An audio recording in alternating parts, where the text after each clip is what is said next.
జగన్ అక్రమాస్తుల కేసులో కేంద్ర దర్యాప్తు సంస్థ సిబిఐ అనుబంధ అభియోగ పత్రాన్ని దాఖలు చేసింది. ఇందుకు సంబంధించిన పత్రాలను అధికారులు నాంపల్లి ప్రత్యేక కోర్టులో ప్రవేశపెట్టారు. కడప ఎంపీ జగన్మోహన్ రెడ్డి, జగతి పబ్లికేషన్ సంస్థల ఉపాధ్యక్షుడు విజయసాయిరెడ్డి పేర్లు ఇందులో చేర్చారు.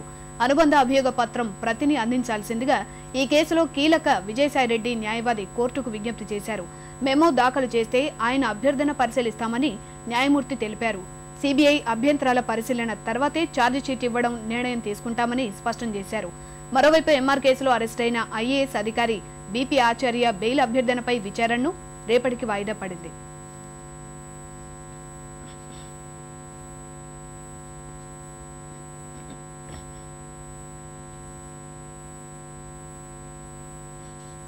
దీనికి సంబంధించి తాజా సమాచారం మా ప్రతినిధి నాగేశ్వరాచారి అడిగి తెలుసుకుందాం.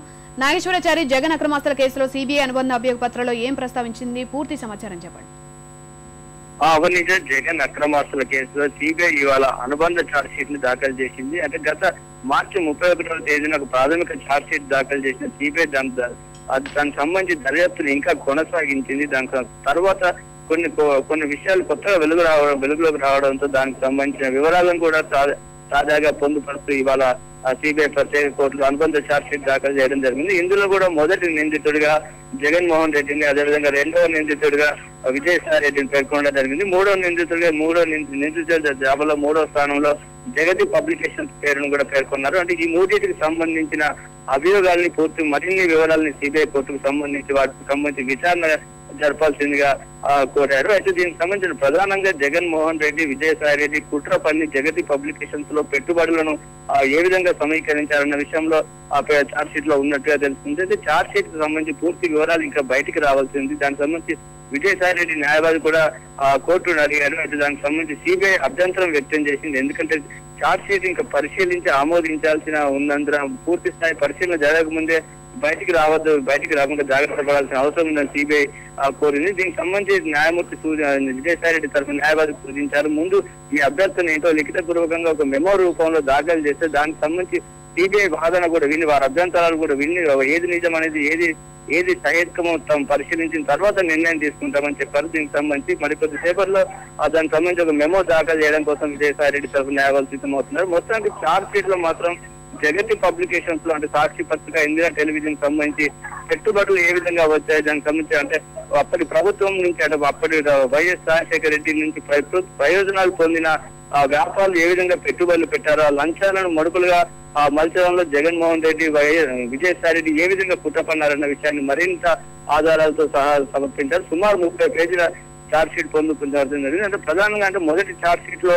పేర్కొన్న అంశాలకి మరింత సమాచారాన్ని జోడించినట్టుగా తెలుస్తుంది. అంటే ముఖ్యంగా ఫార్మా కంపెనీలు అరబిందో అదేవిధంగా హెటెరో, ట్రైడెంట్ ఈ 3 కంపెనీలు కూడా ప్రభుత్వం నుంచి ప్రయోజనం పొంది, అంటే అప్పటి ముఖ్యమంత్రి వైఎస్ రాజశేఖర రెడ్డి నుంచి ప్రయోజనం పొంది, అంటే జడ్చర్లలో సెజ్, అదేవిధంగా పాత మైలారంలో సెజ్ కేటాయించిన తర్వాత వారు ఇందులో పెట్టుబడులు పెట్టారు. పెట్టుబడులు వారు స్వయంగా నేరుగా పెట్టడంతో పాటు కొన్ని బోగస్ సంస్థలు అంటే వారు నగదు రూపంలో ఇచ్చిన లంచాన్ని జగతి పబ్లికేషన్స్ లోకి పెట్టుబడుల్లో మార్చడం కోసం కొన్ని బోగస్ సంస్థలను సృష్టించినట్టుగా ఆ వ్యవహారాల మొత్తంలో కూడా విజయసాయి రెడ్డి కీలక పాత్ర పోషించినట్టుగా ఇప్పటికే సిబిఐ గుర్తించింది.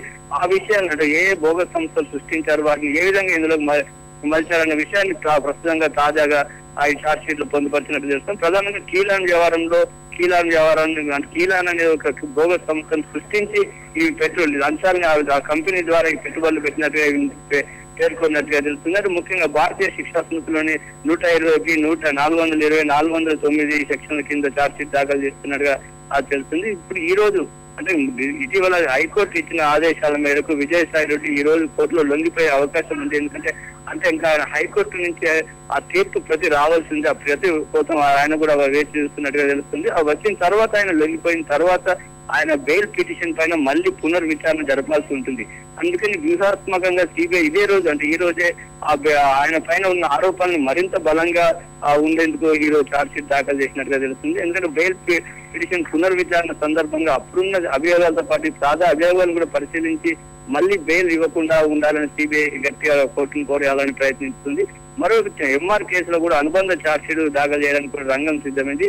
దీనికి సంబంధించి సునీల్ రెడ్డిని అరెస్ట్ చేసి ఈ రోజుకి 90వ రోజు అవుతుంది. కాబట్టి ఒకవేళ వారు ఛార్జ్ షీట్ దాఖలు చేయకుండా ఆయన బెయిల్ రావడానికి సులువుగా బెయిల్ రావడానికి అవకాశం ఉంటుంది కాబట్టి ఈ రోజు దాన్ని ఛార్జ్ షీట్ దాఖలు చేయాలని నిర్ణయించారు. ఆ విషయాన్ని సిబిఐ కొద్దిసేపటి క్రితం న్యాయమూర్తి కూడా స్పష్టంగా చెప్పారు. ఈ రోజు మధ్యాహ్నం తర్వాత మేము దానికి సంబంధించిన ఛార్జ్ షీట్ దాఖలు చేస్తామని చెప్పారు. దీనికి సంబంధించి ఇప్పటికే సునీల్ రెడ్డి ఈ చెంచల్ కూడా జైలు నుంచి వచ్చి ప్రస్తుతం సిబిఐ కోర్టులో వేచి ఉన్నారు. దీనికి సంబంధించి ఛార్జ్ షీట్ దాఖలు చేసిన తర్వాత దానికి సంబంధించి ఆయన రిమాండ్ పొడిగించడమా లేక బెయిల్ పిటిషన్ ఆ విషయాలన్నింటినీ కూడా సిబిఐ కోర్టు పరిశీలించే అవకాశం ఉంది.